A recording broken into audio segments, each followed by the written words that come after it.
Hey, this is Adam Green, the director of Hatchet, and you're listening to WithoutYourHead.com. Welcome to the station of decapitation without your head. I'm Nasty Neal, and I'm joined by Bobby Miller, writer, director of The Cleanse. How are you doing? I'm good. Thanks for having me. Thanks for coming on. And I really enjoyed The Cleanse. I figured I would from the trailer, and I was right with it. So for people not familiar with definitely, it would be bad if I said I really hated it. But, yeah. It actually has 4 out of 5 on our website. Awesome.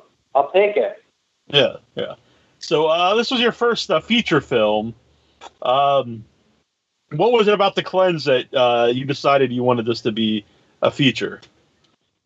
So I actually tried to go on the Master Cleanse. Are you familiar with that kind of fad diet? Mm-hmm. Yeah. So I wanted to go on it because they talk about all these things of like, if you could just go on this cleanse for 10 days, you can restart your life and you'll have all this clarity and all this sort of thing. And I was like, yeah, I'm into that. Sign me up. So I went on it, and I don't know if I got all the clarity I thought I would, but then I started going down a rabbit hole of people who do cleanse, and not only cleanse for 10 days, but cleanse for a very long time. And if you go on YouTube, there's like people who go on these things and keep diary entries. And what I thought was interesting is everyone really wanted to change their lives and took it very seriously. And I thought there was something that was both a little funny but also heartfelt about that, that they were doing all this and it was just really a juice drink, and then creatures happened. Right, of course. Is the Oliver Platt character based on anyone that you met when you were doing this? I was reading about the guy who created the Master Cleanse. Boy, am I going to mess up his name. I want to say it's Stanley Burroughs. Stanley Burroughs. And then I was just kind of looking at other gurus who were doing this sort of stuff. So it's kind of a combination of all those. But yeah, it was important for me with Platt that he, again, was kind of grounded in a weird way. It's a very weird retreat, but hopefully he's kind of a human being in the movie. Mm-hmm. It's an amazing cast, especially for a first feature. Thanks. Yeah, it was very surreal. When you have like a lot of veteran actors like Oliver Platt and Anjelica Huston, I don't want to be insulting, but is that hard to be a director for them? I gotta say, it was it's a weird movie, and it took a while to get made.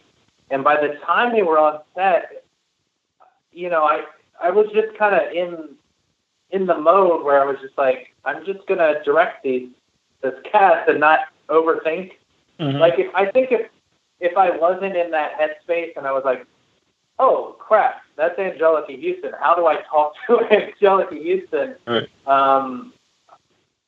I think just by that point, I was just so gung ho. It was the movie that my first feature.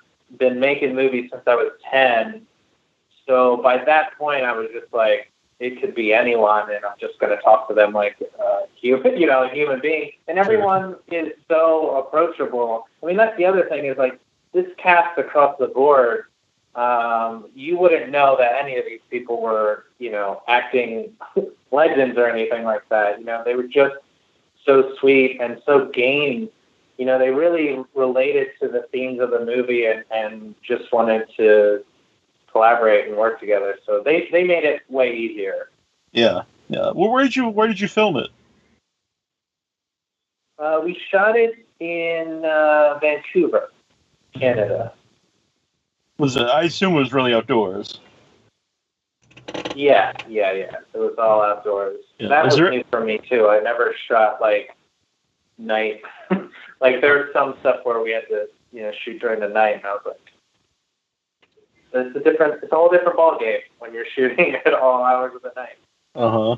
What were some of the difficulties of shooting at night and shooting out in the woods? I would say, we didn't. It was an independent film, so we didn't have a ton of time, and we had all these puppets and animatronics and creatures. So I think the real difficulty was probably the creature stuff. We really wanted to make sure that stuff looked as good as any effect in a David Cronenberg film. It was really important that there was like a very high bar for the effects work, and that's the stuff that ended up taking the most time. Yeah. Did they look like you imagined them when you were writing it? Yeah, I mean, it went through different incarnations. We had some really talented artists do paintings, and I worked with them on those paintings. And I think they maybe got slightly cuter when the puppeteers started making the puppets.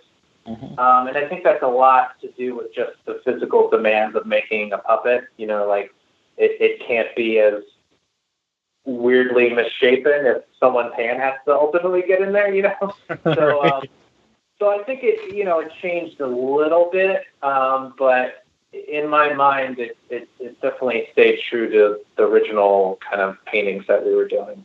Yeah, I think that helps a movie that they are kind of cute, because then it's harder for the people to do away with them.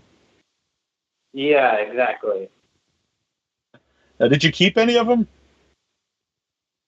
I do have one. I have Johnny Galecki. He just hangs out with me, Sometimes he sleeps in the bed, But it's fine. But yeah.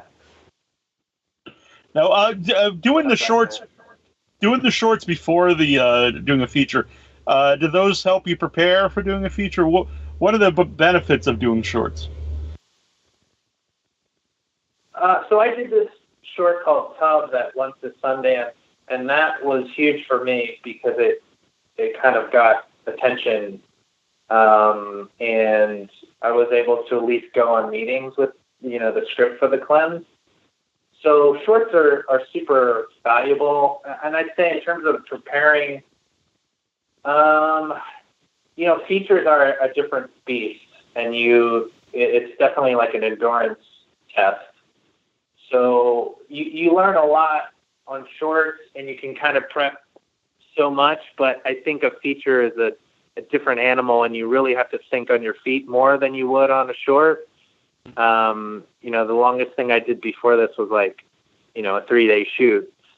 So I would kind of listen to music and get myself pumped up and, and go in for the long haul. Yeah.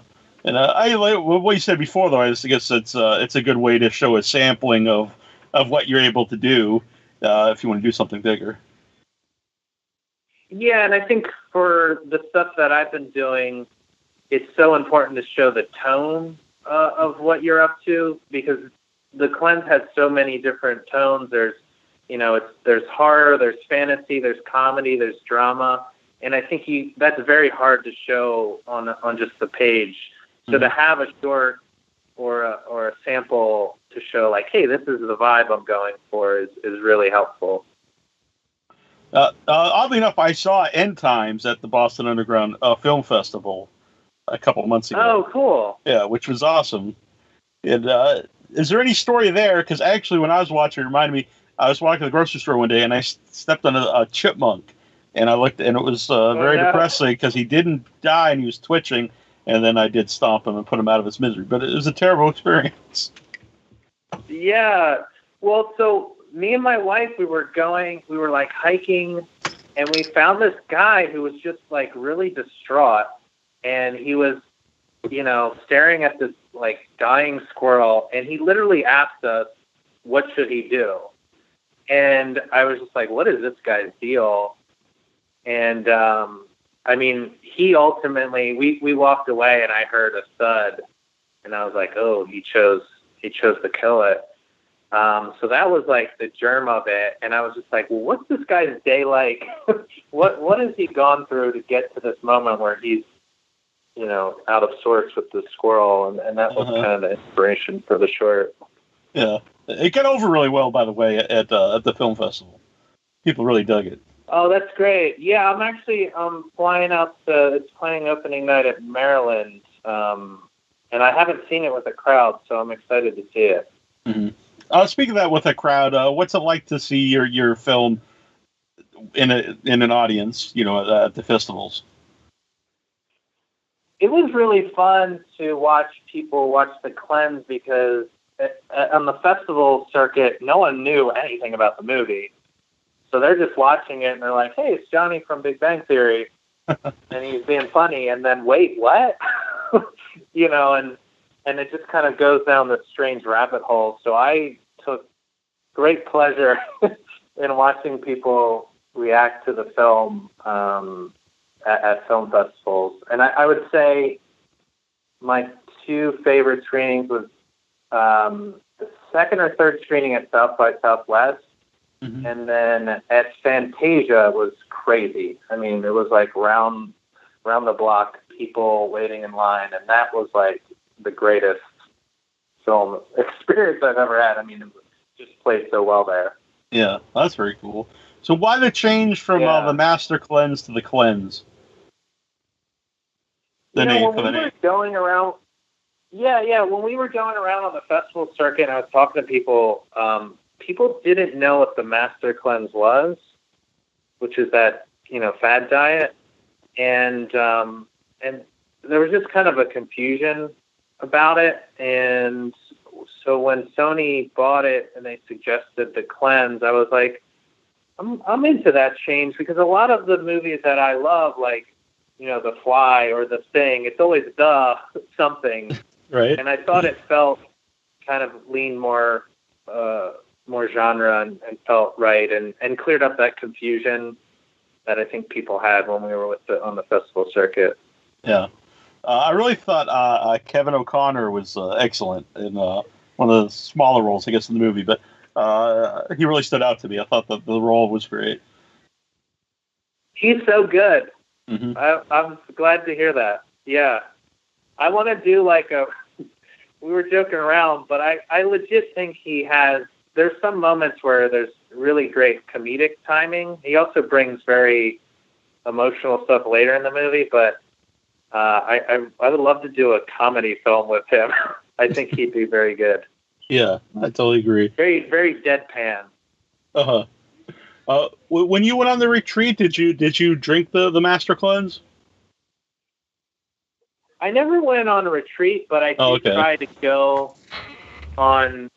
I went on the Master Cleanse. I was like, I'm going to write this movie on this, on this drink.